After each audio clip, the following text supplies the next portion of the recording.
সমাজ, রাজনীতি, ধর্ম ও সভ্যতার প্রতিটি স্তরে রয়েছে প্রবীণদের গৌরবোজ্জ্বল ভূমিকা, যাদের কারণে আমরা সৃষ্টির অপরূপ সৌন্দর্য উপভোগ করছি, আলো বাতাস মেখে বড় হচ্ছি।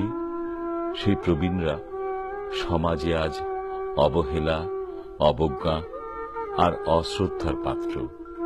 আমাদের বয়োবৃদ্ধ প্রবীণদের সমাজে রাস্তা করে নির্বাসন দিতে দ্বিধাবোধ করি না, ফেলে রাখি বৃদ্ধাশ্রমে, হয়তো ফুটপাতে অথবা ঘরের এক কোণে পরিত্যক্ত আসবাবপত্রের পাশে।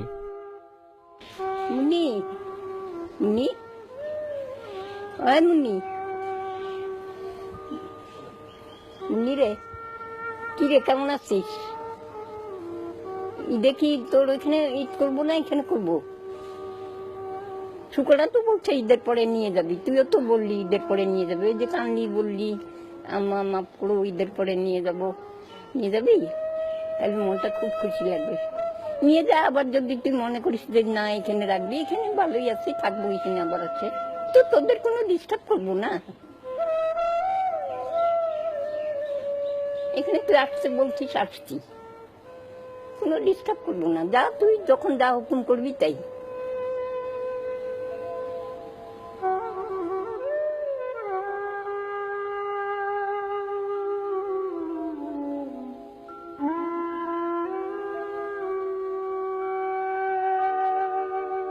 খেটে খাওয়া মানুষের মুখে আজ হাসি নেই, আছে রাজ্যের হতাশা। সবাই চায় এই দুঃসময়ে সন্তান সন্ততি নিয়ে একটু খেয়ে পড়ে বেঁচে থাকতে। আর যারা অন্যায়ভাবে মানুষকে বঞ্চিত করে উপরে উঠতে নিজের আখের গোছাতে ব্যস্ত, তাদের রোষানলে অসহায় বঞ্চিত মানুষরা ক্রমাগত নেমে যাচ্ছে দারিদ্র সীমার নিচে, আরো নিচে।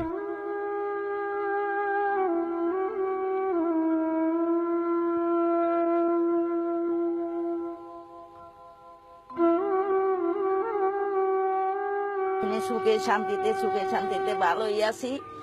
ওই যে আমার মানুষ এই আহে না, আমি কান্দাকাটি করতে আছি ভাই।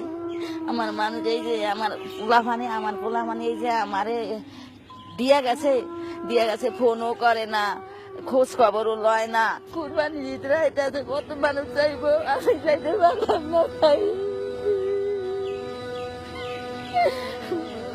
আমার তুমি আমার কাছে বাঁচিয়ে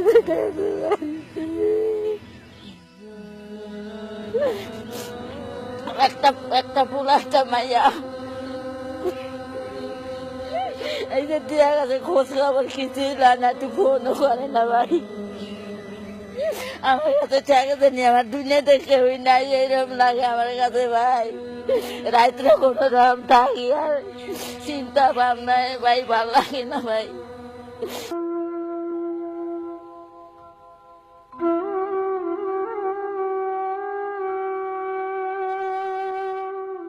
ভাগ্যের কি নির্মম পরিহাস!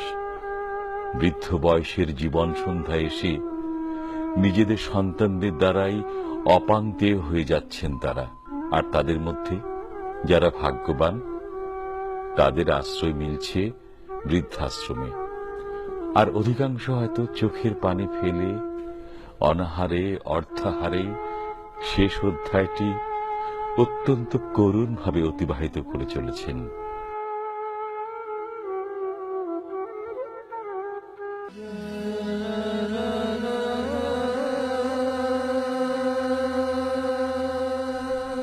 আসুন প্রতিজ্ঞাবদ্ধ হই, আরেকজন বৃদ্ধ পিতামাতাও যেন অবহেলার শিকার না হন।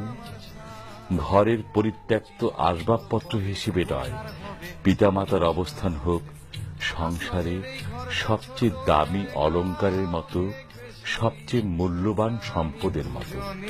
থাকবো পাশাপাশি, সেই দিনটার স্বপ্ন দেখি।